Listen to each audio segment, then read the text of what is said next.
자, 김기춘 비서실장 휴대전화를 압수했습니다. 다 지웠더라고요. 그런데 잘 살려봤습니다. 첨단 기술이죠. 그랬더니 그 안에는 고위급 검사들의 이름이 줄줄이 나왔습니다. 과연 어떤 의미인지 얘기를 좀 나눠보겠습니다.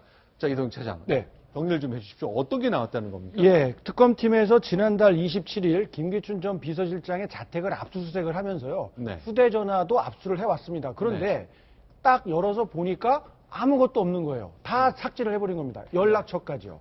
그래서 이 빈 껍데기였나 싶었는데 특검팀이 첨단 기술을 사용해서 연락처를 복원해놨더니 그랬더니 현직, 과거에 자기가 알던 후배 검찰이 아니라 현직 검사장급 이상의 고위 간부들의 연락처들이 줄줄이 떴다는 얘기입니다. 네.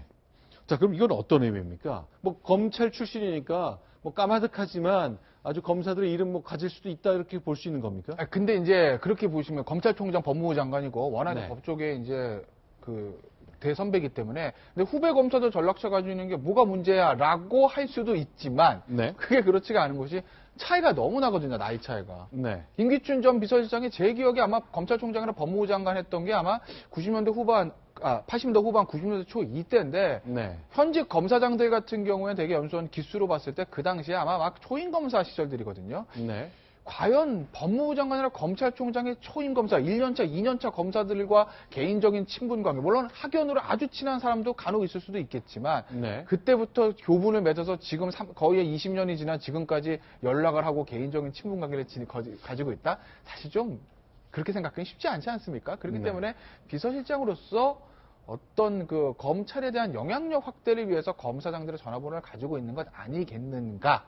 그리고 그렇기 때문에 삭제한 것 아니겠는가라는 그런 합리적인 의심이 들고 있는 것이죠. 예, 비슷한 맥락인데 검찰 사정에 굉장히 밝은 분이고 본인이 뭐 친정이 검찰이고 그러니까 이 또 검찰에서 많은 수사가 이루어져 왔어요. 그러니까 중요한 수사는 국정원 그 댓글 문제, 또 정윤회 씨 문건 문제. 그러니까 지금 비서실장으로서 이 중요한 사안들을 많이 다뤄야 되거든요.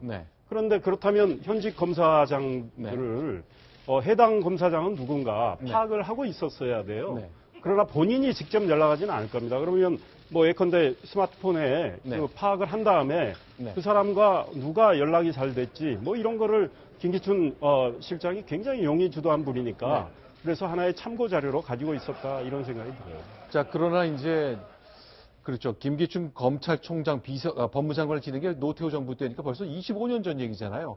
이렇게 지우면 기술적으로 복구할 수 있다는 거 아마 이 용의주도한 김기춘 비서실장도 놓쳤던 것 같습니다. 번호가 줄줄이 나왔는데 김기춘 비서실장의 이 전화기 이제 지금은 다 지워버렸지만 이 안에는 아마 방사청장 전화번호도 있고 차명진 의원도 전화가 있었던 것 같습니다. 왜냐하면 예전에 전화를 잘못 걸었던 적이 있잖아요. 장명진에게 걸어야 될 걸 차명진한테 걸었던 거거든요. 그 당시 일 저희가 영상으로 좀 정리해봤습니다. 코미디데이.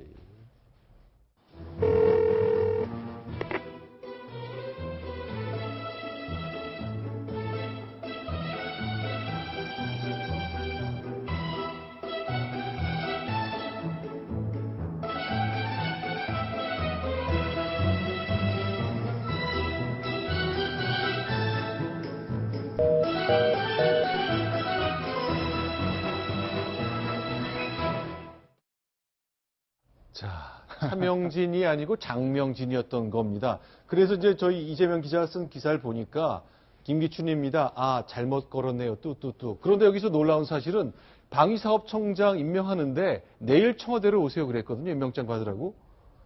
하루 전날 발표합니까? 이렇게? 아니, 본인에게 맡으실 의향이 있습니까? 등등을 전한 게 하루 전날 한다는 것이 이 작은 에피소드를 통해 공개가 된 거죠. 통상 이 후보로 이제 이렇게 검증을 좀 하는 과정에서 이 사람을 시켜야 되겠다고 할 때는 검증을 받을 수 있느냐 그 검증 동의 같은 걸 묻는 절차가 있어요. 그래야 뭐 은행도 좀 이렇게 열어보고 할 텐데 그런 거 없이 뭐 이건 완전히 낙점식인데 방사청장은 차관급이어서 아마 그랬을 수는 있는데 장관 같은 경우는 좀 더 다른 절차를 겪어야 됩니다. 검증 동의서 같은 거를 뭐 작성도 하고 그러거든요. 그리고 본인이 이 여러 가지 이 검증 동의서 보면 여러 가지 뭐 질문지가 200가지쯤 그걸 쓰게 돼 막 있죠. 예, 작성하게 돼 있는데 차관급이어서 저렇게 뭐 했는지 몰라도 아마 대통령께서 이 지명을 하시질 않았나 싶고요. 차명진 전 의원이나 이런 분들의 이 네. 전화번호는 네. 다 갖고 있습니다. 왜냐하면 그건 참고로 다 비서들이 입력을 해놨습니다. 네, 아, 그렇기 때문에 본인 잘 예, 모르는 검사장들도 그랬을 수도 있어요. 네. 저 사건은 사실 해프닝으로 그쳤지만 실제 박근혜 정부 출범 초기에 네. 한 정부 부처에서는 실제 저런 일이 일어났다는 게 정설처럼 내려오고 있는 게 있거든요. 네. 한 인사가 예를 들어서 실제 임명된 사람의 이름이 이동영이다라고 하면은 그 사람이 왜 임명됐는지 다들 의아해했어요. 네. 전혀 역할도 없었고 이렇게 능력이 출중하다고 평가를 받지 않은 분이었는데 그 부처의 장으로 임명이 됐단 말이죠. 그래서 이상하다고 생각을 했는데 내부에서 더듬더듬 찾아보니까 네. 사실은 김동영이라는 사람이 임명이 됐었어야 되는데 네. 실수로 네. 이동영이라는 사람을 찾아서 임명을 했다. 네. 이렇게 정설처럼 내려오고 있는 부처도 있습니다. 그렇군요. 알겠습니다. 어쨌건 이 김기춘 비서실장 전화번호 이야기가 나온 김에 소개해드린 겁니다만 우리가 이런 걸 다 징후를 알고 있었어야 되는 건데 결국 많은 일들은 지금 와서 아차 싶어하는 일들을 맞이하고 말았습니다.